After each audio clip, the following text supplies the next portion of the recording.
एक बार की बात है, एक राजा शिकार करने के लिए वन में गया। एक हिरण को देखकर उन्होंने अपने घोड़े को उसके पीछे दौड़ाया। हिरण की पीछा करते हुए उनके बाकी के साथी उनसे पीछे ही रह गए। राजा दूर एक ऐसे जंगल में पहुंच गया जहां मीलों तक पानी नहीं था। राजा को प्यास ने बहुत ही ज्यादा व्याकुल कर दिया था। जब राजा और कुछ आगे बढ़े तो उन्हें एक किसान की झोपड़ी दिखाई दी।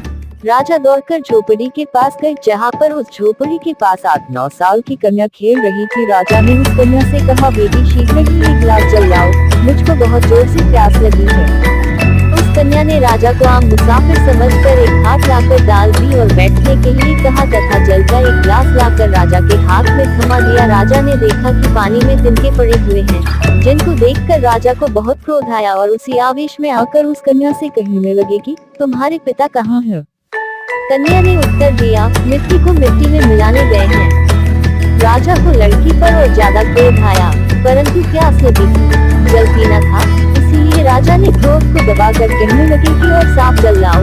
वो कन्या जल लाने के लिए फिर से झोपड़ी के अंदर गई। इतने में ही उस लड़की का पिता भी वहां आ गया। उसने तुरंत राजा को पहचान लिया और उसने प्रणाम किया राजा को और कहने लगा कि हुजूर, आप एक गरीब की झोपड़ी में कैसे पधारे? राजा कहने लगा कि मैं शिकार के लिए वन में आया था, अपने साथियों से बिछड़कर दूर आ गया हूँ, मुझे बहुत जोर की प्यास लगी थी। यहाँ तुम्हारी कन्या से मैंने जल मांगा, तब तुम्हारी कन्या जल में तिनके डालकर ले आई। जब मैंने तुम्हारे बारे में पूछा तो उसने कहा कि मिट्टी को मिट्टी में मिलाने गए हैं। कन्या के पिता कहने लगे, हुजूर, कन्या ने ठीक ही उत्तर दिया है। एक सज्जन के बच्चे की मौत हो गई थी, हम उसके शरीर को मिट्टी में दबाने गए थे। इतने में वो कन्या भी जल का गिलास लेकर आ गई। किसान ने पूछा, बेटी, तुमने राजा को अच्छा जल क्यों नहीं दिया? कन्या ने उत्तर दिया, पिताजी, राजा धूप की तेजी में भागते हुए आए थे, सारे शरीर से पसीना छूट रहा था।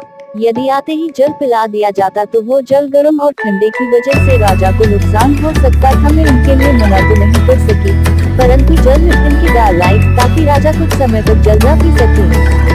राजा कन्या की चतुरता को देखकर बहुत प्रसन्न हुए और अपने गले से बहुमूल्य हीरों का हार उस कन्या के गले में डाल दिए। उनको हमेशा हमेशा के लिए दरिद्रता के दुखों से छुड़ा दिए।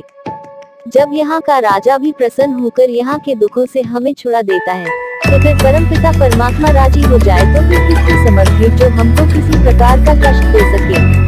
परंतु परमात्मा को प्रसन्न करने के लिए सच्चे प्रेम की आवश्यकता है।